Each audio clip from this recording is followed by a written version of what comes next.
Olá, boas-vindas a mais uma Conversa Empresarial. Eu sou o Cláudio Nazajon e hoje comigo Marcel Gever, que é CEO da Trinx. Olá, Marcel. Oi, tudo bom, Cláudio? Cara... CEO e fundador, cofundador. Cofundador da Trinx. Então, começa explicando por aí, o que é a Trinx, como é que surgiu... Aliás, vamos dar uma panorâmica. Explica o que é a Trinx, só para a galera saber do que se trata, mas eu queria voltar atrás e falar da tua trajetória empreendedora desde o início, desde a fábrica de óculos lá.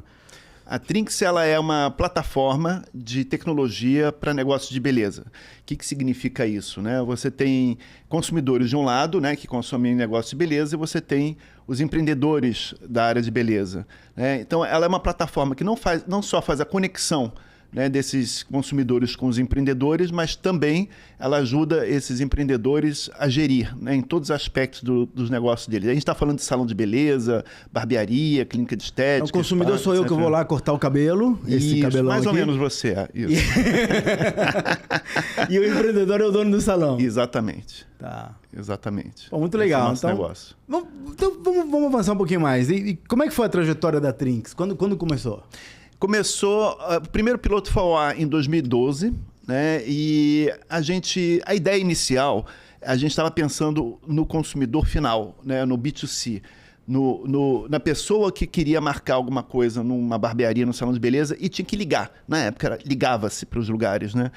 E ligava, estava ocupado, o telefone não existia mais. E a gente pensou assim, poxa, a gente queria facilitar a vida desse cara e fazer com que ele possa marcar pelo aplicativo. Era o início do boom dos aplicativos, começou a ter táxi pelo aplicativo, banco pelo aplicativo, e a gente queria ter um aplicativo para agendar hora em salão e barbearia. E aí, quando a gente lançou, todo mundo achou muito legal, né? Só que um modelo de negócio desse, ou você tem muita gente de um lado, ou tem muita gente do outro, ou você não tem nenhum dos dois, mas tem muito dinheiro para fazer essas pessoas se encontrarem em algum lugar.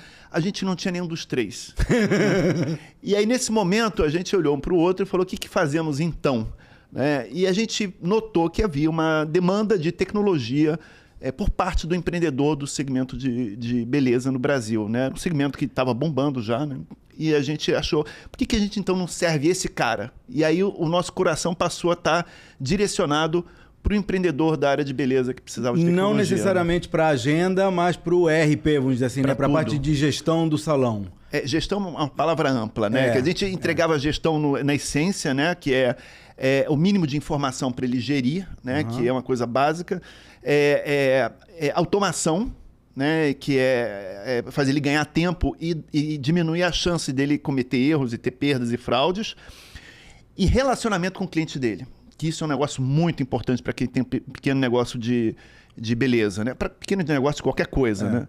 E também a gente ajudava a levar novos clientes. Por quê? Porque a gente tem um aplicativo B2C que as pessoas podem encontrar. E a adesão por parte da pessoa que marca foi legal? Para o salão eu entendi, uma ferramenta, você vai lá, vende a ferramenta e você diz, olha, com isso aqui você vai poder gerir melhor tuas contas a pagar, tuas contas a receber, vai ter uma agenda, que você vai poder, vai ter o relacionamento, vai mandar e-mail automático. Então eu entendi, você está mostrando o benefício para o dono do salão e ele compra ou não compra esse benefício. Agora daqui a pouco a gente fala sobre o teu modelo comercial. Mas como é que você fez? Porque para essa agenda funcionar, o outro lado, o cara que vai marcar o barbeiro, ele tem que também querer entrar no app para fazer a reserva por ali, né? Em vez de telefonar. Como é que você fez com que o usuário aderisse a... Então, a gente tentou o B2C, não funcionou porque precisava de recurso e precisava de base, né? Isso não tinha. Então, a gente começou a fazer o B2B2C. O que é isso? É chegar para o nosso cliente, que era o empreendedor, e mostrar para ele a importância dele trazer os clientes dele. E foi isso que a gente começou a fazer e que a gente faz até hoje. Tá bom. Né? Então, é isso. A gente mostra para ele a importância dessa automação, porque eu dando uma agenda para ele e a capacidade dele ter agendamentos online, eu estou ajudando ele a automatizar o negócio dele. Então, você começou do zero, sem cliente, sem salão. Quando foi isso? Em 2012, a gente lançou o piloto. A gente começou o piloto com alguns salões aqui no centro do Rio, que a gente tinha escritório no centro do Rio, e a gente foi amadurecendo o produto até a gente julgar que já estava bom para ser comercializado. E a gente lançou em julho de 2013, a gente lançou ao mercado. Maravilha. Então, 2012 iniciou a ideia e validou a ideia, em 2013 lançou o produto propriamente dito. E aí, como é que foi a evolução a partir daí? Bom, a partir daí a gente começou uma jornada assim bem...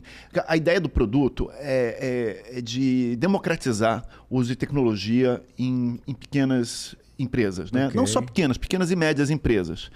Então a gente entrou com um ticket muito baixo. O valor, assim, para tudo que tem de tecnologia, o valor é muito baixo, né? Começou com menos de R$100 por mês a mensalidade, porque é por adesão, né? É uma assinatura.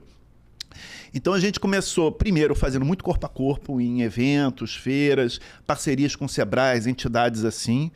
E aí a gente chegou um determinado momento, a gente começou a fazer muito marketing digital, né? A gente descobriu as ferramentas quem? da marketing. Quantos eram nesse Nós éramos 4 fundadores, okay. né? E aí obviamente começou a formar equipe e crescendo, né? Mas assim, no início não tinha 10 pessoas. 2013, então tá bom, beleza. Isso. Bom, e ao longo dessa jornada toda, a gente foi implementando muitas funcionalidades. Então, hoje, se você tem qualquer tipo de estabelecimento de beleza, a gente tem um nível de aderência de mais de 90% a 95% em termos de funcionalidade aos processos de negócio que você tem, né? E a gente, interessante que a gente tem como cliente tanto o empreendedor autônomo que trabalha na casa dele, que usa a nossa ferramenta, quanto grandes redes no Brasil que são muito conhecidas, que usam a nossa ferramenta também. Que essa é a ideia de democratizar a tecnologia, né? Então, a gente oferece para quem é muito pequeno, mas também para quem é muito grande, ferramenta que tem um potencial muito grande para o negócio. Estamos em 2013, a maioria das startups, que vocês eram uma startup nesse momento, não sobrevive o terceiro ano de vida. A maioria, estamos falando de 80%. Porque fica sem fôlego, né? É o que você falou, precisa de muito dinheiro, precisa bancar, os 4 fundadores, mesmo que trabalhem de graça, em algum momento precisa pagar as contas. Então vamos pular para 2015. Como é que está a situação em 2015? Quais são os perrengues que você passaram? Uma coisa que é importante contar para a gente falar sobre isso, que a empresa nasceu, nós éramos sócios de uma consultoria de desenvolvimento de sistemas, uma consultoria de TI com foco em desenvolvimento de sistemas. Então a gente já estava há 25 anos no mercado vendendo projetos de tecnologia para grandes empresas. Shell, por exemplo, a Oi era nossa cliente, grandes empresas que demandavam e a gente produzia o que tinha de melhor de tecnologia para essas empresas, vendia e entregava, e não era mais nosso, né? Então, nasceu dessa empresa. E essa empresa, quando começou a Trinks, a gente usava recursos dessa empresa. Então, de certa forma, o nosso seed funding, foi a Perlink, que era essa empresa que pertencia aos 4 fundadores, né? E aí a gente, então, conseguiu aproveitar um momento assim com bons projetos, mas quando acontece na consultoria um período de vacas magras, né? Aí a gente já estava com faturamento na Trinks, mas não foi um período muito fácil para a gente. Você falou 2015, 2016, né? A gente já não tinha mais o fôlego financeiro vindo da consultoria e aí a gente foi fazendo como toda startup, a gente foi vivendo com o que a gente tinha, aportando aqui e ali, os sócios fizeram seus sacrifícios. Mas a gente começou também a ver o mercado começando a se movimentar, tinham outros players começando a se movimentar aquela corrida do ouro, né, para ver quem ia ser o vencedor desse mercado. E a gente era muito procurado já, porque a gente já tinha grandes nomes assim na nossa carteira de clientes, já tinha um produto muito redondo. Então a gente era muito procurado por players do mercado e gente de fora, inclusive. Foi aí que a gente conheceu o pessoal da Stone. Okay. Eu não sei se já está na hora de a gente falar disso. Pode, aqui não tem hora. Eu já tinha tido outras experiências e já tinha tido sócios que investiram. Então eu sabia um pouquinho como é que era essa jornada. E assim... Jornada de investimento, né? Como é que é vender uma parte da empresa para um investidor grande. E a convivência depois. Depois. Eu lembro que eu te perguntava o tempo todo, né? Cada 3 meses eu perguntava, e aí, Marcelo, como é que tá? Como é que tá convivendo? Porque você deixa de ser dono da tua empresa, passa a dever, né? Assim, não é que você não é mais dono, mas você passa a dever satisfação, né? Você tem gente que quer trabalhar com você, o que é ótimo. Agora, quem são essas pessoas que querem trabalhar contigo? E de todo mundo que a gente conversava, assim, não me animava, assim, porque eu já tinha tido algumas experiências e até que eu conheci o pessoal da Stone, eu sempre falo assim, que inicialmente a gente estava só integrando a maquininha com o nosso software para poder oferecer para o mercado a integração. Mas eu ficava assim, toda vez que eu conversava com alguém da Stone, eu ficava com vontade de ser amigo dessas pessoas. Eu achava assim, o astral da empresa muito legal. Até que um dia, assim, a gente conheceu, eu já conhecia um fundador, a gente conheceu outro fundador, assim, a gente falando assim, bom, se a gente vai se mexer, talvez, para procurar um player estratégico para estar com a gente, por que não pessoas que a gente acha legal trabalhar com elas, né?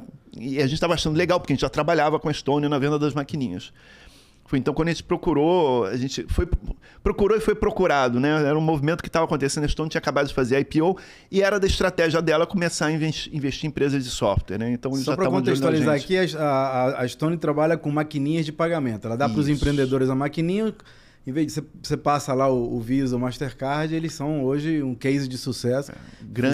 Fizeram um IPO, abriram capital na Bolsa de Nova York. Isso. Tipo, 8 anos depois de fundadas. E hoje detém mais de 11% do mercado. Assim, são uma empresa, um grande case de sucesso nesse mercado de pagamentos do Brasil, que sempre foi um mercado de monopólio, né? E hoje também é uma empresa de banking, ou seja, focada no pequeno empreendedor. E é uma empresa que a gente identificou o legítimo interesse em ajudar o empreendedor. Não aquele papo de banco de estamos ao seu lado, não sei o quê. Feito para você. Exatamente. Era legítima vontade de estar do lado do cara e ajudar ele. E a gente também se identificava com isso, né? E aí a gente começou a conversar e em algum tempo a gente já era sócio e a Estônia então se tornou o nosso investidor. Então, peraí, foi rápido demais agora. Então, essa conversa levou quanto tempo? Olha... Desde o momento em que vocês foram procurados até o momento que você assinou o cheque. O momento que a gente começou as conversas foi início de 2019. Tá bom. A gente começou as conversas. E o contrato foi assinado? O contrato foi assinado no final de 2019. Então levou um ano. Mas é porque até esquentar, até... E outra coisa também, isso é interessante falar. A gente, quando você vai receber um investimento, você tem que passar por uma auditoria, porque quem vai entrar de sócio tem que saber onde é que está botando o pé. Né? E o que aconteceu? A gente tinha a nossa operação, Trinks e Hiperlink, meio que siamesas. E a gente já tinha começado a separar um ano antes, sabendo que ia precisar fazer isso. E eu pensando assim, tá indo bem a separação. Quando entrou a consultoria, a auditoria da Estônia, eu falei, caramba, eu não fiz essa separação como devia ter feito. E aí a gente precisou construir, desfazer muitos enlaces que tinham entre as duas empresas. E isso atrasou o negócio, né? E aí eles entraram como minoritários? Ou como minoritários. Entraram como minoritários. Isso. Aí você ganhou um dinheiro, cash in, ou seja, dinheiro aportado na empresa. Isso. Você fez um plano imagino que você tenha que ter dito para eles, olha, você vai aportar tanto dinheiro. Esses números são públicos? Não, tá... eu não sei dizer. Então não sei dizer. Então eles vão aportar dinheiro, porque a Estônia é aberta, em tese teriam que ser públicos, mas não vamos arriscar. Hoje ela já está reportando, como eles têm agora 100% da empresa, eles estão reportando. Né? Na época, a gente tinha uma participação menor do que o mínimo que eles precisavam para reportar a nossa participação. Bom, não importa, não é importante. O fato eles entraram com um dinheiro que na época foi significativo, em troca de uma participação minoritária, mas passaram a ter voz e voto. Né? Ele passou a ter alguma, tipo, olha, eu sou minoritário, mas quem manda aqui no financeiro sou eu. Como é que é essa... Não tinha esse negócio de manda no financeiro. Eles sempre... Isso eu já sabia que ia ser diferente com eles, porque eles não são daqueles... Eu já tinha notado que tipo de gente eles eram, né? Eles são gente que jogam junto. Sempre foram pra gente. Essas alturas, a gente já está 5 anos com eles praticamente. Então, assim, a gente viveu isso, né? Então, não tem esse negócio de ir cobrando. É sentar do lado, como é que a gente faz para engolir esse mercado? Como é que a gente faz oferecer recursos, etc. Então, eu já sabia, eu achava que ia ser assim com eles e foi mesmo, né? Mas... Outra coisa interessante é o seguinte, 3 meses depois que entrou o dinheiro, veio aquele fatídico 20 de março da pandemia. Ok. Né? Então, a gente tinha um plano com eles, né? Um plano de crescimento, de investimento do dinheiro. A gente já tinha achado alguns canais que a gente, teoricamente, era só botar dinheiro e já sabia como é que a gente ia crescer por esses canais. Só que quando chegou a pandemia, bagunçou tudo, né? Salão de beleza fechou, tudo fechou. Foi. E esse dinheiro foi muito importante, porque se a gente não tivesse recebido esse dinheiro, talvez a gente ia ter ou se enrolado muito de grana, né? Ou a gente ia ter que acabar fechando o negócio. E como é que você fez? Porque só, salão é um é uma área que fechou na pandemia, ficou um ano parado, né? 6 meses assim e muito salão começou a abrir clandestinamente. E aí, não só salão, mas muitos negócios não aguentavam mais, tinham que funcionar, né? Então teve aquele período lá de março até abril, maio, junho, assim, que foi realmente o período que... Imagino que nesse período esses salões pararam de pagar, né? A gente compôs um monte de coisa e a nossa receita despencou, né? A gente teve que compor. Fizemos alguns programas muito legais para ajudar os salões, né? Fizemos uma parceria com a L'Oréal, era um projeto chamado Beleza Amiga, que você podia comprar um voucher no estabelecimento que você já conhece para você usar quando reabrisse. Eu lembro disso, A gente chegou Foi um sucesso grande, ajudou muito os estabelecimentos, mas lá para junho a maior parte já estava voltando a funcionar, pelo bem ou pelo mal, algumas cidades, alguns estados, o lockdown ainda continuava, outros terminavam. Foi um período bem... Mas assim, o estrago maior foi durante 3, 4 meses. E a gente começou a ter uma volta gradual a partir de junho. Quando chegou em agosto, setembro, a gente estava num nível de receita já ok, né? Não tinha recuperado tudo, mas já bem ok. Acabamos terminando o ano de 2020 com crescimento, um pouco de crescimento.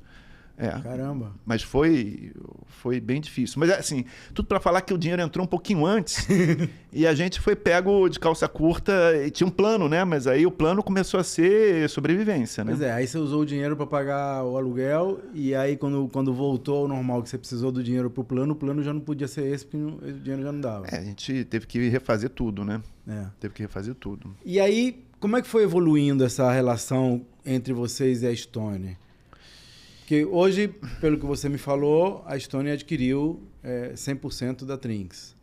Recentemente, inclusive. Isso. Como é que foi essa evolução de minoritário a majoritário a 100%? Em todos os negócios que eu tive com sócio, eu nunca levei em consideração o percentual que o sócio teve. Eu sempre levei em consideração a capacidade que o sócio tem de ajudar no negócio. Né? Então, sentar para resolver junto o que precisa ser resolvido com a competência de cada um. Né? Alguém técnico, falar sobre vendas e marketing, se não tiver... Às vezes tem uns técnicos que conseguem ajudar com isso, né? Mas às vezes não. Então, vamos sentar e vamos conversar. Decisões estratégicas sempre... Nunca precisei votar nada em sociedade nenhuma. Né? E com eles foi muito assim e eles sempre respeitaram o nosso conhecimento sobre o negócio, porque o negócio deles é banking payments. Nosso negócio é software e a gente sempre entendeu muito de negócios de beleza, que é nossa vertical. A gente nunca fez nada dentro da Trinks diferente de negócio de beleza. Sempre respeitaram a gente. Então, desde o início, houve essa colaboração com liberdade, mas com o compromisso mútuo de trabalhar pelo resultado, com o que fosse necessário. E isso foi crescendo, né? A gente teve várias fases, foi crescendo.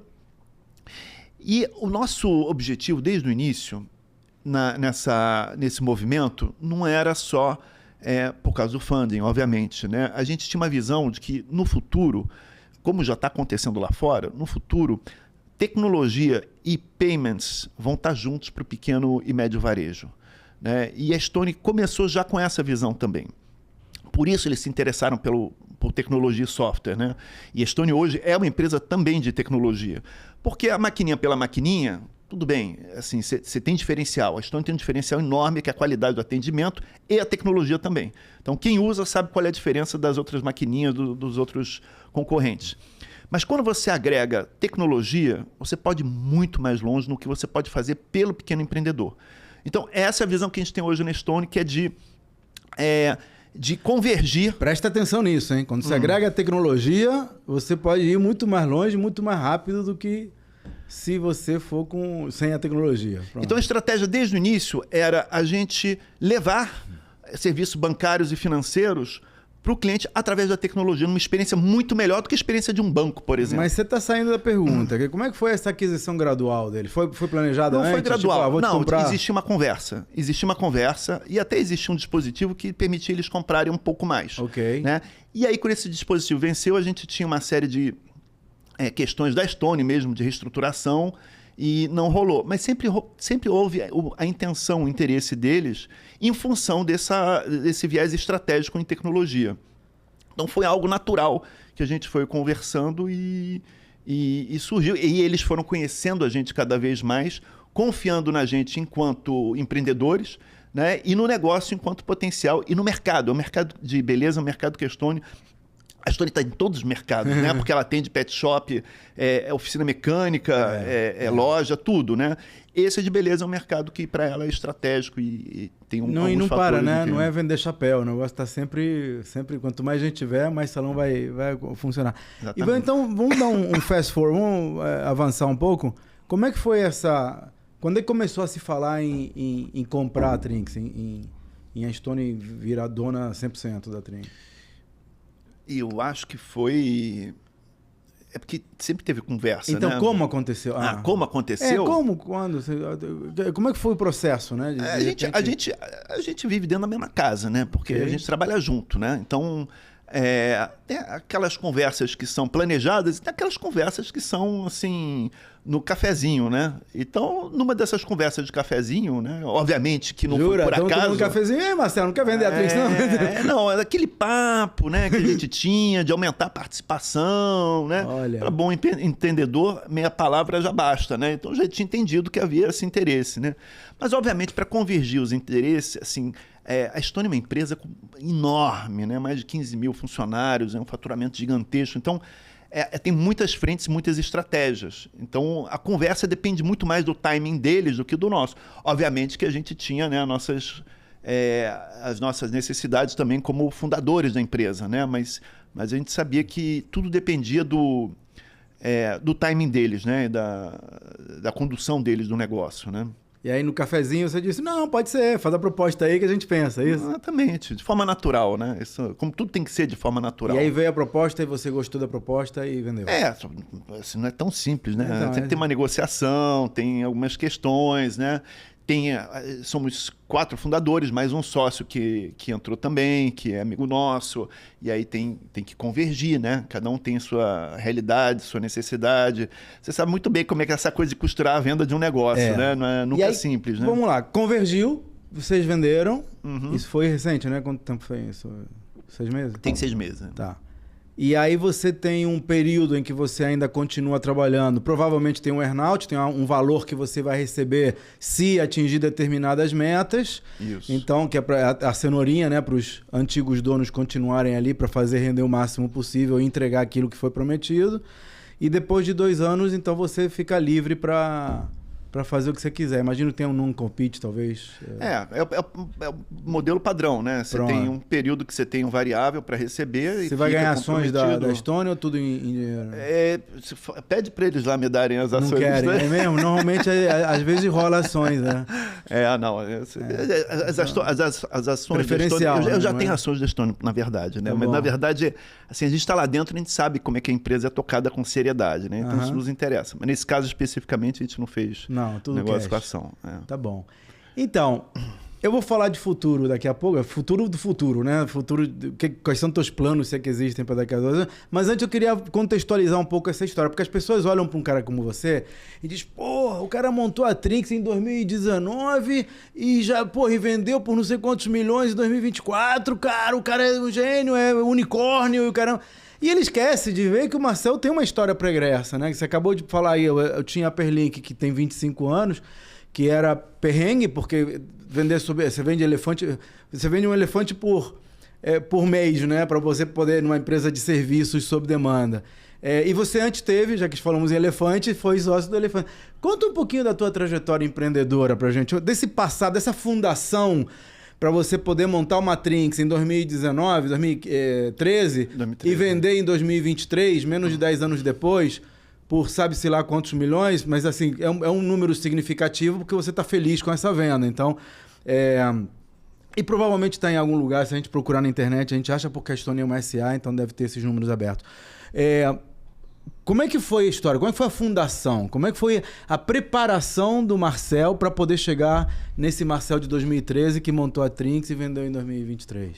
A preparação começou me jogando na fogueira. Okay. Porque eu comecei a trabalhar com menos de 20 anos num negócio de família E É dos óculos, né? era uma fábrica de óculos. Eu lembro aqui dessa no Rio de Janeiro. Imagina, os mais novos, mas é que se fabricava óculos no Rio de Janeiro, como pode, né?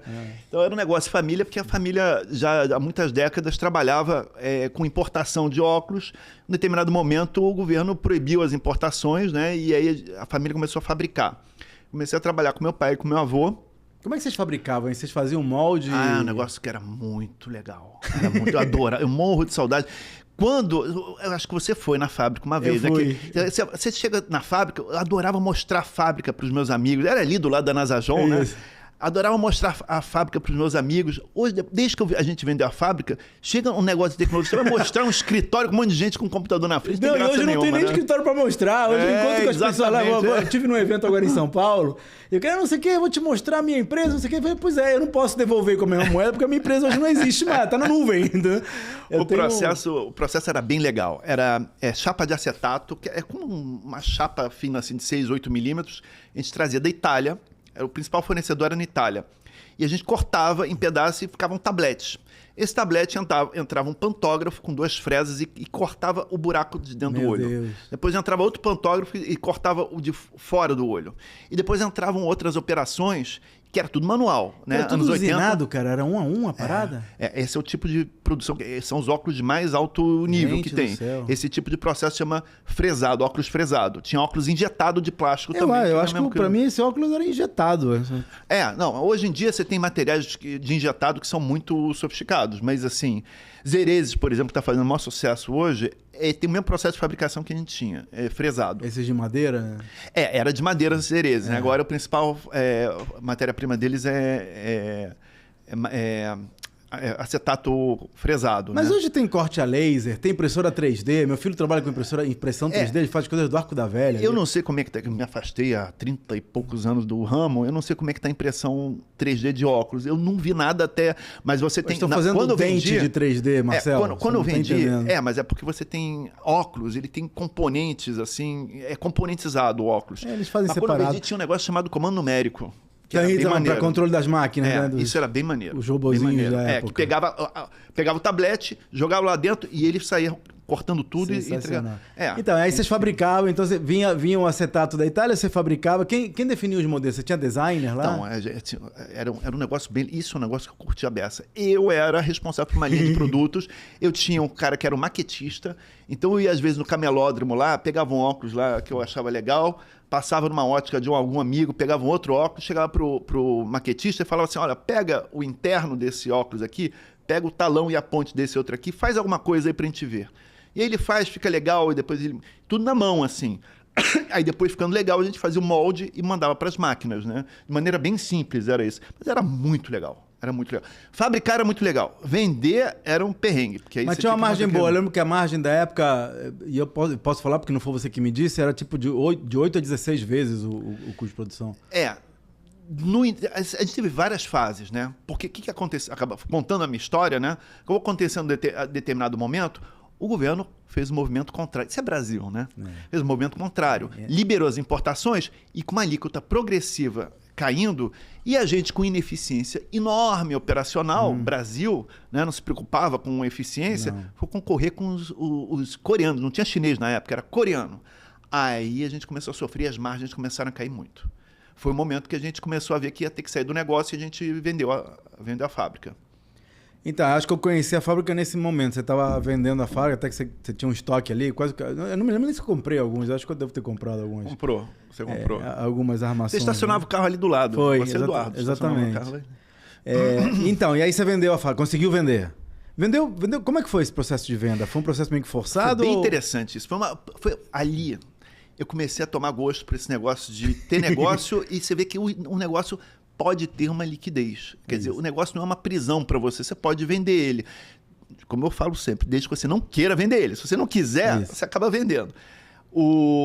A gente tinha um concorrente, né, que na época era famosíssimo, fazia propaganda na Globo, Jean Marcel e Marie-Jean. Eram 2 marcas desse concorrente. Também aqui no Rio, na Ilha do Governador. Né? E a gente se dava muito bem com ele. E ele fabricava óculos de metal. A gente fabricava óculos de plástico. A moda estava indo no metal. né? Então a gente estava sofrendo 2 vezes. Estava sofrendo por causa do importado e porque estava fora da moda, com a nossa tecnologia. E a gente se aproximou dele para fazer uma parceria, de fazer uma troca de mercadoria, né? A gente fazia mercadoria para ele de plástico com a marca dele e vice-versa. Só que a gente estava vendo que podia ser uma oportunidade de saída. E aí a gente, nessa conversa, sondou se ele tinha interesse, e disse que sim, e aí a conversa foi rápida, foi bem rápida. Porque a gente tinha um negócio muito bem conceituado no mercado, né? Não só a marca, a qualidade do produto, mas também a forma de trabalhar certinha. Então tinha... Para esse pessoal ia ser bem legal dizer que estava trazendo a gente. O que você conhece, quando você conhece o mercado, teve sentado aí no teu lugar uns meses atrás, o Herzl Benesby, que ele é o dono da maior rede de concessionárias Chevrolet do Brasil. Ele tem não sei quantas concessionárias espalhadas aí pelo país. E ele foi comprando concessionárias. Ele foi comprando por quê? Porque a GM confia nele, porque ele já tem o roteiro para fazer funcionar, ele conhece o negócio, então quando vem alguma concessionária que ou o dono fica muito velho, ou não tem para quem passar, ou, sei lá, perdeu o tesão e quer, né? Ele é um nome que aparece aí, não quer comprar não, e aí ele entra porque ele conhece e sabe como fazer as sinergias. Então quando a gente conhece um negócio, fica muito mais fácil fazer esse tipo de transação.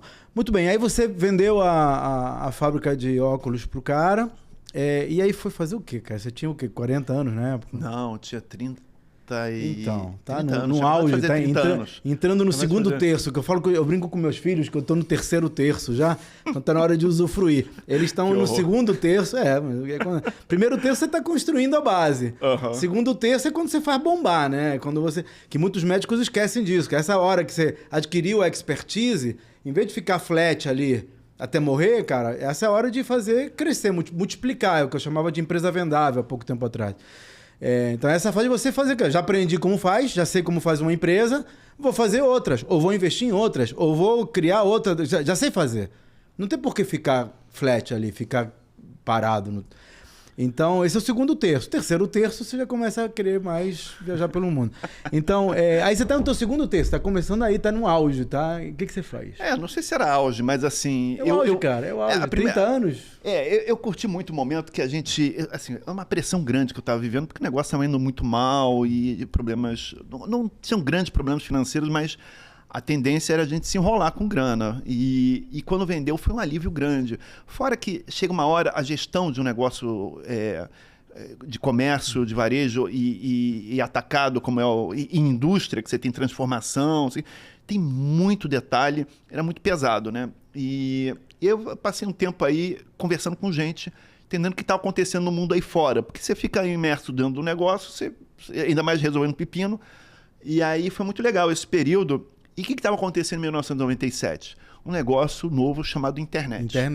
E eu estava vendo um monte de conversa de que vão ficar milionários, vão ficar ricos. Pô, que isso? Como é que faz para fazer isso, para ficar rico e milionário, né? Entra na internet, entra em negócio de internet. Eu quero um negócio de internet, então, né? Aí eu comecei a conversar com alguns conhecidos e disse assim, peraí, eu vou ficar milionário, além disso, não tem matéria-prima, não tem máquina para comprar, não tem... É bom demais esse negócio. E escalabilidade infinita. Você pode vender 100 ou 1000 que dá na mesma. Eu falei isso para um cara que foi meu sócio depois, ele falou, espera que você vai ver que tem outros problemas que você não tinha na fábrica que você vai ver. É isso, E aí eu conversei, assim, tinha algumas visões, né? E na época, assim, tinha começando a abrir muito provedor de acesso. Eu vou ter um provedor de acesso, que é um negócio que você tem uma certa escala regional, etc. Mas aí eu comecei a ver que tinham também sites. Você começava a viver de site, né? Como é que é isso, né? Eu comecei a ver algumas possibilidades. E entre as possibilidades tinha um amigo, um conhecido já de muito tempo, que eu não via há algum tempo, me esbarrei com ele na rua. Ele falou, o que você está fazendo? Eu falei, acabei de vender meu negócio. Falei, vamos conversar. E eu já sabia que ele estava fazendo um negócio esquisito, que era esquisito mesmo. E ele me chamou para conversar, um cara que eu tinha uma consideração muito boa, achava ele muito inteligente. Vamos conversar então, apesar que é esquisito o negócio dele. E ele me apresentou o negócio, continuei achando esquisito, mas falei, tem alguma coisa aí que eu não estou vendo, né? Talvez o esquisito seja eu. Bom, aí ele me apresentou os sócios dele, né? curti o sócio, achei eles divertidos, tudo garotada, né? Já não tinha mais coroa, era tudo garotada que nem menos de 30 anos, né? Aliás, não, um dos sócios era um coroa, mas que tinha a cabeça de garoto mais que os outros sócios, que era o cara técnico. E, bom, aí entrei e não existia um negócio ainda, né? Era um site que, na época, foi premiado, tinha 7 meses de existência, foi premiado com o Oscar da internet brasileira, que você vai lembrar, era o prêmio IBEST. IBEST, exatamente. E assim, fez um sucesso tremendo. Não era um negócio, era um site, cada sócio tinha seus negócios, vivia dos seus negócios, mas tinha aquele site. E como é que fazia esse site virar um negócio, né? Aí eu falei, bom, deve ser um desafio legal para mim. Entrei e a gente montou o negócio. E era um negócio que era estranho porque ele registrava os aniversários dos seus amigos. Você tinha que entrar, era um parto você entrar, que você tinha que entrar pelo telefone e registrar os aniversários dos seus amigos para depois ele mandar um e-mail lembrando da data do aniversário. O entrar pelo telefone, só para a audiência entender, é porque naquela época fixo, não era cabo, né? Você tinha um modem, que era um aparelhinho que você botava do lado do telefone, aí tirava o telefone do gancho, discava o número do provedor, aí quando ele começava, aí você botava naquele aparelho, ficava... Aí fazia a conexão, que era tipo 15 kbps, né? Meu Deus, como é que a gente sobreviveu? A gente sobreviveu. Mas tinha e-mail que funcionou. O e-mail foi um negócio que quebrou um galhão. Mas esse negócio funcionava à base do e-mail, né? Ele mandava e-mail. O elefante, era e-mail. Mas conta aí do negócio esquisito. Bom, aí, assim, quando eu entendi que, na verdade, aquilo era uma ferramenta de e-commerce... Não, conta o que era. Você registrava o aniversário dos teus amigos e aí no dia do aniversário o Treco mandava um e-mail pra você, lembrando que era aniversário do teu amigo. Que era antes de Facebook e de Google Calendar. Hoje o Google Calendar me diz, aniversário do Marcelo. Mas era um estouro, tava fazendo um sucesso enorme. Assim, na mídia era falado... tinha um concorrente nosso chamado Lembrador. Eu lembro. Tinha esquecido do Lembrador. E era um sucesso muito grande. E eu comecei a trabalhar no negócio e eu recebi os e-mails para responder do suporte, né? Era eu um estagiário no início, né? E um dos e-mails que veio era do João Baldo Ribeiro. Eu comecei a corresponder com ele, que ele era usuário... ele usava as datas do Elefante para escrever as crônicas dele, né? Então... Isso entre outras coisas, né? A gente ficou famoso na época, saindo no jornal. Foi bem divertido o negócio. Mas era realmente uma ferramenta de potencial muito grande de geração de e-commerce. Tanto era que tinha uma empresa nascendo na época com a pretensão de ser a Amazon brasileira. A pretensão não, com a intenção de ser a Amazon brasileira. Chamada Submarino. Submarino. Foi cliente nosso. Exatamente. Eles enxergaram a gente com um potencial muito grande. E aí fizeram investimento. O primeiro dinheirinho que entrou no Elefante de investimento foi do Submarino. Nisso você já estava calejado, porque quando você vendeu a fábrica de óculos, você já começou a entender do jogo de comprar e vender empresas. Mas era diferente. Foi uma experiência nova. É outra história, mas você já tinha alguns termos que você já não era analfabeto. Sim. É isso. Sim, já... Mas ali eu aprendi muita coisa, porque aí já eram contratos de maior complexidade, estrutura que tinha que fazer para receber o dinheiro. Ali foi uma bela de uma escola. Pelo menos isso, foi uma bela de uma escola. Mas, e aí, então, vivemos uma jornada bem legal, né? Recebemos o primeiro investimento do Submarino, aí começamos a crescer muito, fazemos muita... E o modelo, por que o Submarino entrou, né? Porque enxergou na gente... O modelo que é o seguinte, e que a gente começou a fazer isso. A gente manda um e-mail para você, lembrando do aniversário do seu amigo, que é daqui a uma semana. A gente manda no dia, mas também uma semana antes, para você poder comprar um livro de presente para ele do Submarino. Porque no início era livro e CD. Só livro, Então, esse era o plano, né? Além de muitos outros modelos de negócio que podiam nascer disso aí. Ideia espetacular, né? Passagem. Aí a gente viveu 2090, isso foi... Assim, a jornada até a gente recebeu o investimento foi no final de 99, e aí vivemos o ano 2000. Aí o ano 2000 entrou um dinheiro muito grande do fundo lá de fora. A gente estruturou uma equipe grande. Só que foi um voo de galinha aquela coisa da internet. Deixa eu dar um pause aqui. Porque um dos problemas, assim, na minha vida como investidor, na minha experiência como empresário, quando você tem muito dinheiro, assim, quando você tem pouco dinheiro, quando você tem pouco dinheiro demais, é difícil fazer as coisas. mas você fica mais criativo. Na medida que quanto menos dinheiro, mais criatividade você tem que ter, tá? Só que chega uma hora que a criatividade só não dá, você tem que trabalhar com júniors ou tem que ficar com a estrutura defasada. Tem um treco no meio do caminho que você tem pouco dinheiro,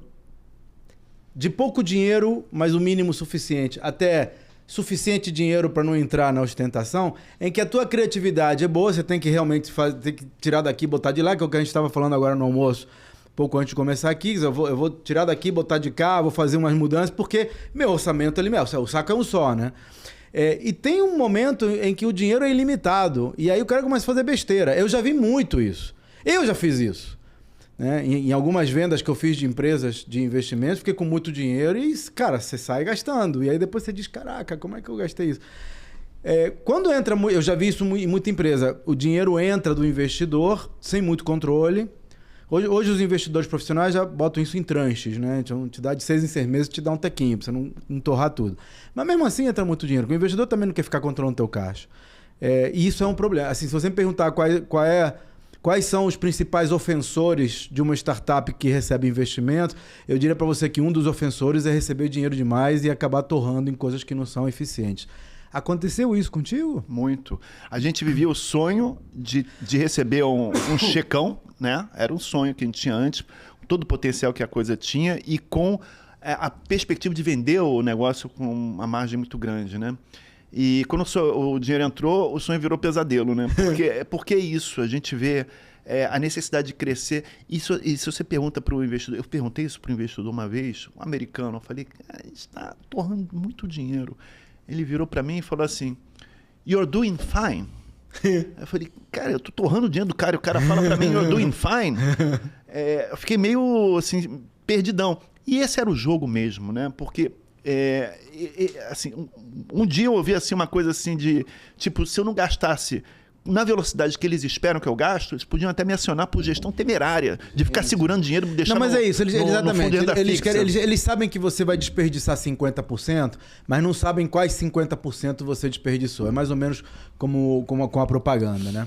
Mas eles começam. Aí a gente teve que começar a contratar muito rápido, aí contratar mal. E aí, eu escrevi um artigo uma vez sobre isso, Marcelo. Tem empresas que precisam contratar gente rapidamente. Construção civil, por exemplo, tá? Ou empresas que precisam de mão de obra pouco qualificada. O processo de seleção, recrutamento é tão longo e demorado que nessas empresas, às vezes, vale mais a pena você contratar na ordem de chegada, sabe? Apresentou o currículo, se o cara não tiver algum ofensor imediato, né? Tipo, sei lá, o cara tem que ter uma altura mínima, uma força mínima para poder carregar os tijolos. Mas se tiver, bota para dentro. E em uma semana você vê se o sujeito é bom ou ruim. Não foi bom, você demite. É mais eficiente isso do que você ficar 15 dias no processo de recrutamento e seleção para ver se o cara atende, não sei o que, mandar. Então, assim, nesse tipo de empresa. Na minha empresa, por exemplo, a gente tem um dos valores nossos, um dos 5 valores que a gente tem, é boa gente boa. O cara não basta ser competente tecnicamente, ele tem que ser uma boa praça também, tem que ser legal de trabalhar. Então aí já não dá para fazer isso, mas em alguns setores dá para você fazer. E o processo muda, é a maneira como você aborda. Então essa parte de seleção, hoje em dia acontece muito com as startups que crescem rapidamente, precisam contratar rapidamente. E, cara, não pode aplicar o mesmo processo de seleção de uma empresa que contrata 2 vezes por ano. Pô. Às vezes você está numa corrida, né? O mercado está se formando e você tem outros competidores. Se eles forem mais rápido, eles pegam o mercado. Então você não tem muita opção, né? Mas eu não gosto muito dessa coisa de corrida desenfreada. Bom, também na minha idade eu não gosto. Se eu tivesse voltado daquela época, talvez eu ia voltar a gostar daquela aventura que a gente viveu, né? Aí você montou o elefante cresceu pra caramba, ganhou muito dinheiro. O que aconteceu daí? Na verdade, ganhou muito dinheiro. Recebeu muito aporte. Recebeu muito aporte, O que aconteceu foi que... Ele chegou a ser lucrativo em alguma época? Não. É tipo... Ele tinha potencial para ser lucrativo, sim, durante um tempo, né? Mas estava completamente fora da regra. Qual era a regra do jogo ali? A gente recebeu o dinheiro numa valuation X e a expectativa nossa, dos investidores, é que ele valorizasse 2, 3 vezes e a gente ou venderia ou a gente receberia mais uma rodada de investimento, aí no valor talvez dobro ou triplo do que a gente recebeu, e aí a gente ia talvez ser comprado por um portal, porque na época já estavam aparecendo os portais, eram os potenciais compradores. Entre outros potenciais compradores que haviam as big techs, também podiam ser compradoras, na nossa visão, no ano 2000. Né? Só que o dinheiro entrou em janeiro de 2000. Em março, teve a primeira fissura do mercado, né? Que, para os que não estavam por aí na época, ou eram muito pequenos, etc., teve o tal famoso estouro da bolha da internet, né? Que foi a primeira grande bolha especulativa sobre... Era ridículo a valuation que a gente tinha como negócio, porque a gente faturava, né? Era ridículo. Mas eu tinha um guru na época, que era amigo do meu pai, que era presidente da Gillette, um dos primeiros homens da Gillette no mundo. E eu ligava para ele para falar: o que eu faço aqui? Isso aqui tá uma coisa de maluca. Ele falou: vai em frente, porque isso é a nova economia que tá... E era um cara com muita visão. Tá? Ele sentava no board da Gillette junto com o Warren Buffett. Né? Então, ele falava: vai em frente, que essa é a nova economia que está se formando, e isso é só o começo. Né? E era só o começo. Só que estourou, assim, ao invés de ser uma linear, né? Uma reta, né? Estourou a bolha, e aí houve um ponto de inflexão que a gente teve que dar um recuo. Nesse recuo, a gente não conseguiu mais levantar dinheiro, e a gente conseguiu salvar a empresa. Aí teve toda uma jornada que a gente viveu ao longo do ano 2000 e 2001, e a gente conseguiu salvar a empresa faturando 1/10 do que ela faturava antes. Saiu de um espaço, sei lá, de 500 metros quadrados, alguma coisa que a gente tinha no centro, foi para uma salinha na Rua da Alfândega de 50 metros, lucrativa, só que inviável societariamente, porque pertencia a empresas lá de fora, em que tinha fundos investindo, e a gente também participava lá. Não é isso que eles queriam um crescimento. Então, ou eles abriam mão e cediam, não podiam fazer isso, eles podiam encerrar a empresa, mas não podiam ceder para a gente as ações. Não podiam vender por $1. Pelo contrato, não podiam. E aí a gente só tinha uma opção, que era vender o negócio. E a gente arrumou um comprador, e a gente vendeu, obviamente, por um valor que mal dava para comprar um carro. Né? Então, final de 2021 isso. Duas perguntas. A primeira é, quando você fez a captação do aporte do fundo americano, você já tinha o Submarino como sócio, e o Submarino é expert em M&A. Então, assim, se você não era analfabeto quando fez a primeira captação, você já era quase um expert na segunda, porque a gente aprende no dia a dia com esses caras. Vocês foram lá fora captar? Não, eles que vieram para cá para buscar, né? Também não. O Submarino pertencia à GP Investimentos. Isso. Na época, né? Foi uma iniciativa da GP Investimentos. E a GP Investimentos tinha um parceiro que co-investia junto em muitos projetos na época, chamado Warburg Pincus. É um fundo americano, Warburg Pincus. O Antônio Bom Cristiano, que era o CEO da GP, do Submarino, ele era da GP e foi o primeiro CEO do Submarino. O irmão dele, José Bom Cristiano, era o gestor do... Então foi tudo negócios em família mesmo. Né? Eles trouxeram, então o GP trouxe o Warburg Pincus para investir.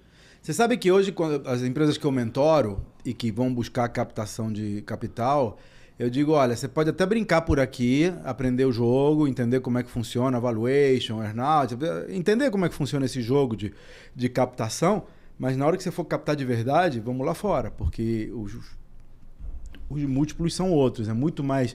Assim, é que nem trabalhar para o Brasil. Se você for um profissional home office, é muito mais jogo você trabalhar vendendo em dólar e euro do que em real. Então é mais ou menos por aí. É a mesma coisa com as empresas.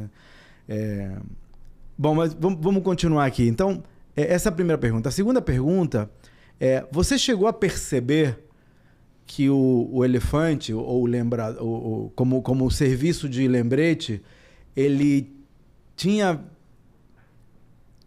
toda a chance de ser trocado ou implementado por outras ferramentas, como hoje por exemplo, o próprio Google Calendar e coisas do tipo? Você chegou a ver que você estava perdendo o mercado que essa ferramenta não ia servir mais? Hoje tem muita... Eu estou te perguntando isso porque hoje tem muitas soluções, que se você conseguir se abstrair e pensar mais para frente, você vai dizer: cara, isso aqui amanhã os bancos vão oferecer, porque faz sentido para eles, né? Inclusive algumas soluções que eu tenho na Zajon. Quando eu paro para pensar, para fazer exercício de futurologia, eu digo: cara, isso aqui, na hora que o banco acordar, tem todo sentido ele ou comprar uma empresa concorrente, ou a própria Zajon, ou desenvolver, porque eles têm recurso, e oferecer para o mercado dele, porque Não tem sentido isso aqui ficar independente. Você chegou a pensar nisso? Você sabe que Elefante ainda existe? Elefante.com? Jura? Entra lá e eu uso, porque eu não sou um cara de redes sociais, então para eu saber os aniversários dos amigos, eu uso Elefante. Bom, mas eu sou uma exceção, né? Gente. Eu e meu pai somos exceção. Elefante.com ainda existe? Ainda existe. A gente vendeu para uma empresa que vendeu para um cara que mantém ele até hoje. Mas, obviamente, não funciona como negócio, né? Só como produto. Agora, sim, era um negócio tão dinâmico. Quantos assinantes ele deve ter? Não sei. Não sei. É um business, né? Se você tiver, sei lá, 10 mil assinantes, são 10 mil clientes para quem você pode oferecer um... É que nem audiência no YouTube, no Instagram. Bom, assim, emocionalmente eu sempre fico pensando no negócio, mas como racionalmente não dá pra... Mas tudo bem, aí depois do Elefante, então 2021, então já entrou a Trinx aí, né? Aí já... Não, você ficou um ano sabático, eu lembro que você ficou procurando... Não, eu saí do Elefante... no outro dia eu estava numa empresa chamada Quadrant. Quadrant. Que eu entrei de sócio. Que você está procurando empresas para investir.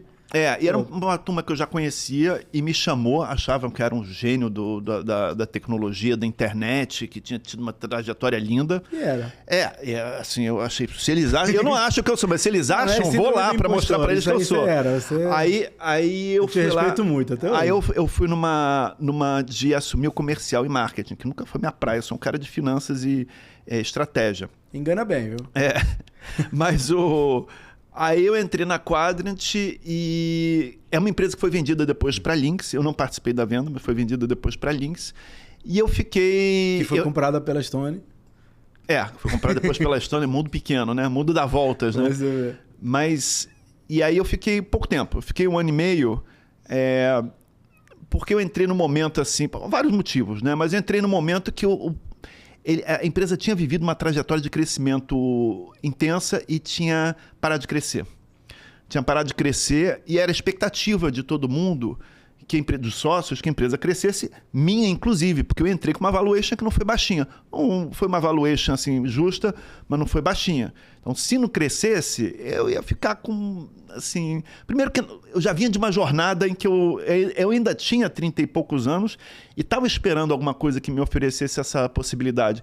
E dependia muito de mim para essa empresa crescer e eu não conseguia enxergar essas alavancas e comecei a patinar no meu trabalho, no dia a dia. Comecei a não curtir muito o negócio, mas a empresa era muito boa para quem está. Tanto que foi vendida, bem vendida alguns anos depois, né? Mas eu saí, negociei, inclusive, a venda das minhas... Por conta de atitudes, né? Quer dizer, na verdade, a questão foi com os sócios, pelo que eu entendi. Não tive nenhum problema com sócio. Não. Me dava, inclusive, tinha gente da família na sociedade, me dava bem, me dou, com os que eu tenho contato ainda, me dou muito bem. Tem um amigão meu na Fundação Logosófica que era sócio lá na Quadra, me dou muito bem. A gente tem uma convivência muito... Não foi isso, foi... Falta de tesão para a empresa mesmo.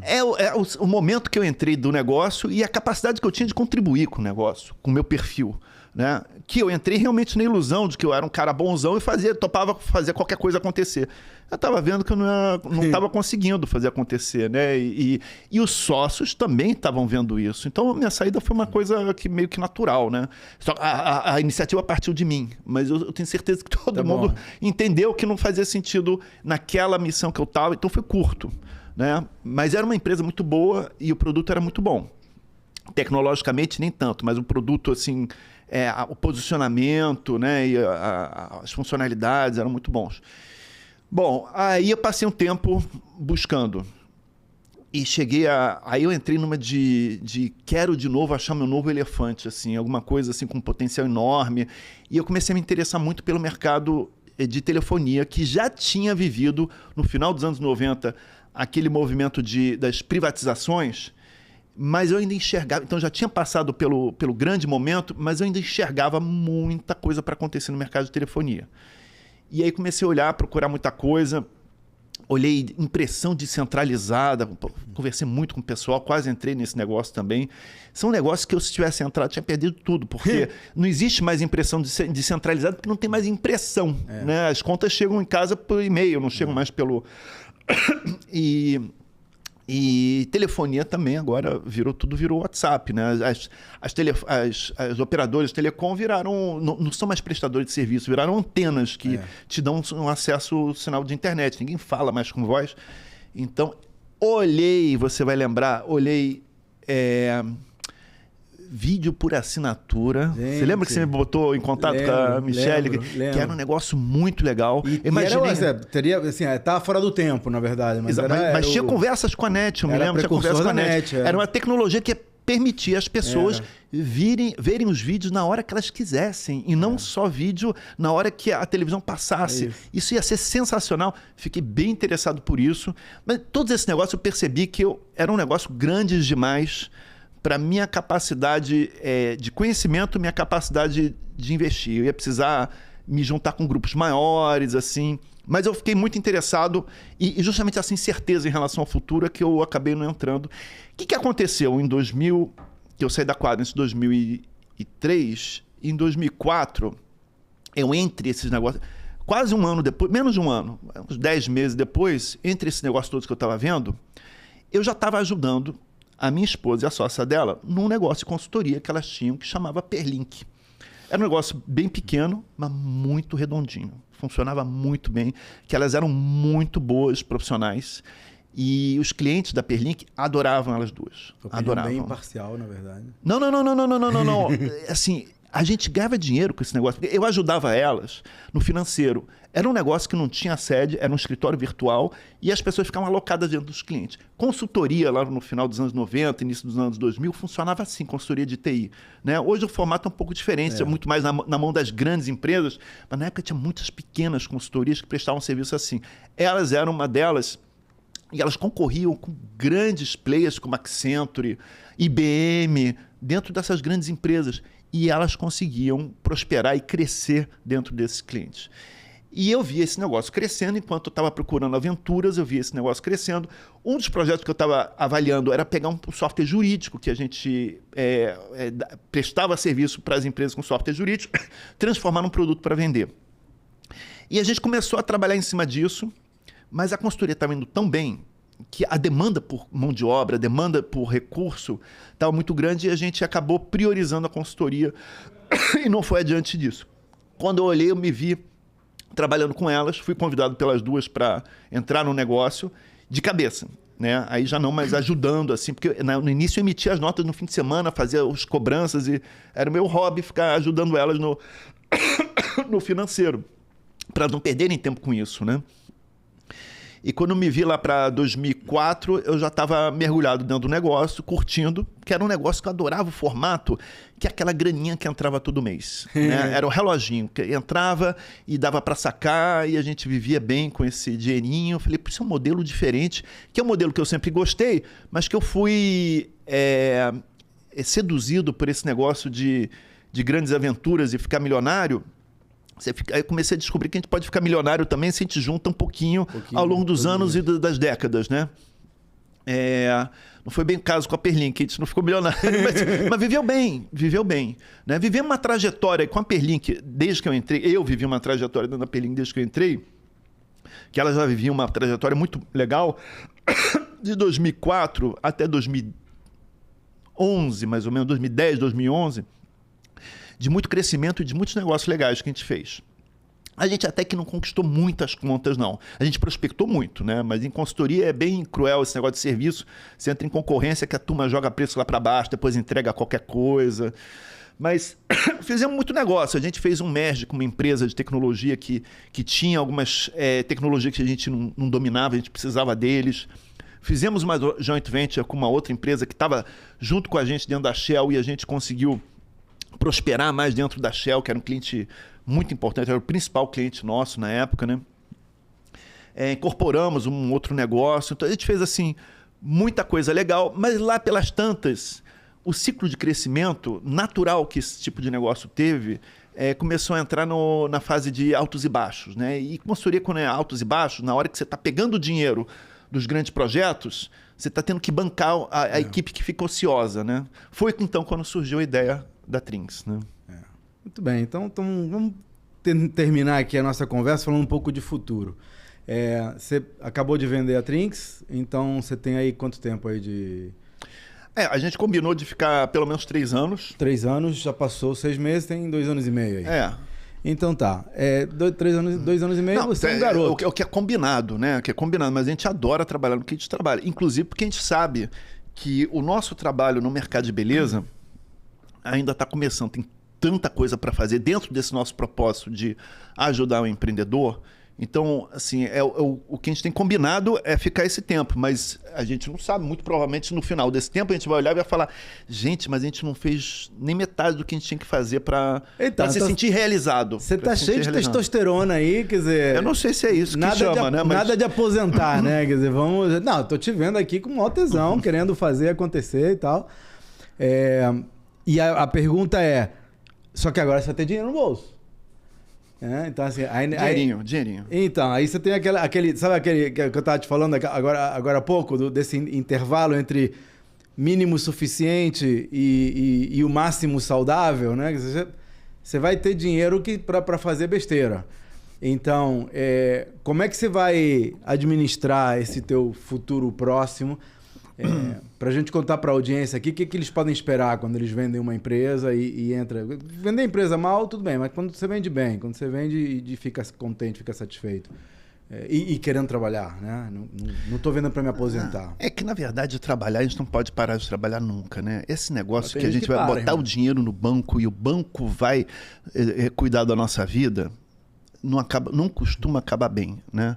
Então, você tem recursos, você tem que fazer esses recursos trabalharem pelo bem seu e, muitas vezes, dentro da possibilidade, pelo bem da comunidade, da sociedade, né? Então, eu pretendo me dedicar a isso, assim, fora Stone, né? Fora Trinx, me dedicar a isso também.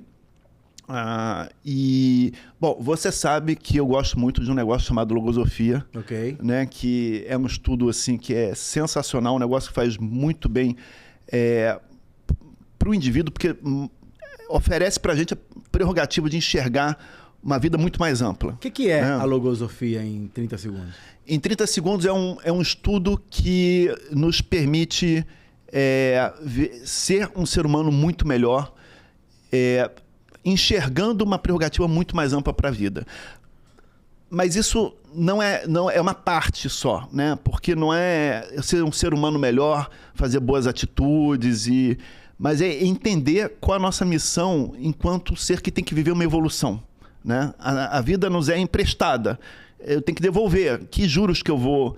É um capital que eu recebi, quanto que eu vou acrescentar nesse meu negócio chamado vida, né? Quando eu devolver isso para onde eu tiver que devolver, né? Então, a Logosofia tem podcast, hein? Muito a ver com essa evolução. Mas para te dizer então o seguinte, é uma coisa que um modo de vida assim, que dá muito prazer a gente se dedicar a esse tipo de coisa, né? E tem a Fundação Logosófica, que eu participo ativamente como voluntário das atividades lá. Então, uma coisa que hoje eu já me dedico há muito tempo, né? E aí você perguntando em termos de vontade, né? De realizar, tem muito para realizar nesse campo também. Marcel, para a gente fazer um wrap-up aqui, um resumão.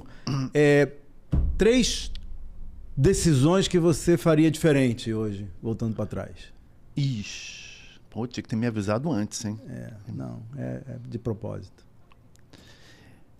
Que são as que aparecem na cabeça, dizer, pô, eu jamais teria feito isso se fosse hoje. E eu talvez, vender a fábrica, eu teria vendido a fábrica. Estou pensando em grandes decisões, né? Ok, é isso. Casei, não casei? Tipo. Eu casei. Eu sei, e bem. E vender a fábrica teria. No Elefante, a gente tinha um negócio dentro dele que tinha um potencial grande e que eu por não compreender bem, eu não estava dando muita força, que o Paulo estava bem interessado em desenvolver isso. Paulo era um dos fundadores, foi o fundador do o cara que inventou isso tudo. e que foi o maluco que eu encontrei. Falei, você tá maluco de fazer um negócio desse aqui? E aí ele me convenceu que essa loucura era... Sabe que ele começou a vida profissional dele na NASA, né? Ele foi estagiário lá na NASA. Ah, tinha esquecido disso, é isso mesmo. Bom, ele tinha uma visão que eu não consegui compreender na época, que era, a gente tinha dentro do nosso negócio potencialmente um negócio de tecnologia, que era motor de agendamento. E isso estaria funcionando até hoje. Okay. Eu não digo que foi uma decisão, foi uma miopia que eu tive na época, que poderia ter sido um negócio, apesar que a gente ia continuar tendo o problema societário que a gente teve. E como é que quem nos escuta pode evitar essa miopia nos negócios dele, na realidade dele? As oportunidades que às vezes aparecem e que você, por não entender muito, descarta assim de tacada? Tem que ficar atento. A gente, quando está no meio de situações complicadas, a gente estava numa situação bem complicada na época do estouro da bolha, muitas vezes a gente fica pensando só nas decisões que a gente tem que fazer, nos pepinos que a gente tem que resolver. Tem que tirar a cabeça um pouco, tem que tirar um tempo de contemplação, legal, de meditação nesse sentido. Você sabe que eu transformei isso numa regra para mim, né? Inclusive, na Nasajon hoje, tem um dia em que é proibido marcar reunião. Terças-feiras a gente não marca reuniões. Terça-feira a agenda de todo mundo tá livre, porque é um dia que a gente usa para... Sabe, sai da rotina. Qual é a rotina nossa no home office? É reunião para cá, reunião para lá, reunião com isso. Então, na terça-feira a gente limpa e, cara, é para você tentar subir um andar e olhar, né? A gente chama de visão de helicóptero. Legal. Você refletir no que você está fazendo. Isso como padrão para a empresa inteira. Bem legal. Alguma outra coisa que te vem à cabeça? Não me vem. Não, então tá bom. E assim, principal dica para quem nos ouve, né? O cara que tem uma empresa já operando, quer fazer crescer, tá a fim de pensar nesse jogo de comprar e vender, quer participar de um ecossistema. A gente na Nasajon, por exemplo, hoje está buscando empresas para trazer para o nosso ecossistema. Isso que a Stone fez contigo, nós estamos fazendo com outras empresas que têm produtos ou serviços que são aderentes à Nasajon. E a gente diz, vem cá, vamos conhecer um pouquinho, vamos ver como é que a minha base, né, adota, né, se converte ou não o teu produto. E se converter, a gente vai de mãozinho junta e lá na frente pode até virar um negócio mais sério. Um casamento mais sério ou não. Ou a gente fica como parceiro. Mas é isso, é buscar empresas para constituir esse ecossistema grande. Porque, cara, é um ganha-ganha, né? Todo mundo ganha. O cliente ganha porque compra um produto que serve com a confiança de quem ele já conhece. A quem já conhece, aumenta o seu portfólio e facilita para vender. E o cara que está começando tem um apoio enorme para crescer de maneira acelerada. Ganha, ganha, ganha. Você experimentou isso na Stone e até onde deu para perceber, você está bem satisfeito, né? Que dica você daria assim, para quem está nessa situação? Eu acho que parceria estratégica é um negócio muito legal. Mas tem que tomar cuidado porque é o seguinte. Na hora que a gente resolveu entrar para o grupo e receber o investimento, a gente sabia que muito pouco provavelmente eu ia poder vender o meu negócio para o Itaú, que era concorrente dele. Eles não iam querer vender o negócio dele para um concorrente, a não ser que tivesse ruim o negócio, né? Aí ninguém ia ficar bem. Mas, então, você entrar para um ecossistema é algo que você tem que saber que você reduz muito... Tem que ser uma coisa que você enxerga um potencial muito grande ao desenvolvimento. Você casa, né? Não pode mais ter namorada por aí. Exatamente. Então, o que eu acho mais importante, assim, essa ideia de comprar, de você entrar num negócio, construir para depois vender, eu acho bem legal, assim, eu acho que todo negócio tem que ter sua liquidez, né? Não é nem um extremo, nem um outro. Nem um negócio é um ativo que você tem que comprar e vender como se fosse uma ação da Petrobras ou da Vale, que você compra para vender. Não é o seu negócio, né? Mas, por outro lado, não existe essa coisa do negócio é meu, eu me apaixonei. A pessoa jurídica tem que servir a pessoa física, né? A pessoa jurídica tem um valor, tem uma relevância para o fundador, para a sociedade, mas ela não pode ser uma prisão, né? Então, acho que isso é importante. O que eu acho que é muito importante? É buscar realmente você ter lucratividade, né? Que seja muito pouquinho, mas que você consiga um caminho, que consiga conjugar crescimento com lucratividade, né? Que você conseguiu numa trajetória muito legal com a Nasajon, sempre cito com benchmark, assim, os caras começaram a ter lucro no day one. Pô, isso aqui tem um valor muito grande. Fluxo de caixa positivo, porque aí o que sobra você pode reinvestir. Se você tiver que botar dinheiro para crescer, chega uma hora que você fica sem dinheiro. Então tem que buscar trabalhar com essa... É legal levantar dinheiro? É legal. Mas tem que tentar ir o mais longe possível sem precisar de... o dinheiro tem que ser um multiplicador, ele não pode servir para fazer funding da empresa. É uma estratégia. A Google cresceu com a estratégia oposta. Eles ficaram fundeando até chegou um momento que ele trocou. Mas eu sou fã do fluxo de caixa positivo. E no momento que você faz a máquina de fazer tostão, como eu chamo, se você puder botar mais tostões, tanto melhor. Aí é quem tem que entrar o investidor. O dinheiro não é para construir a carroceria, é para botar gasolina na máquina. Perfeito, maravilha. Pessoal, falei aqui com o Marcel Gever, CEO da Trinx. Já sabe, se gostou, compartilha, dá o like. E semana que vem tem mais Conversa Empresarial. Obrigado pela participação.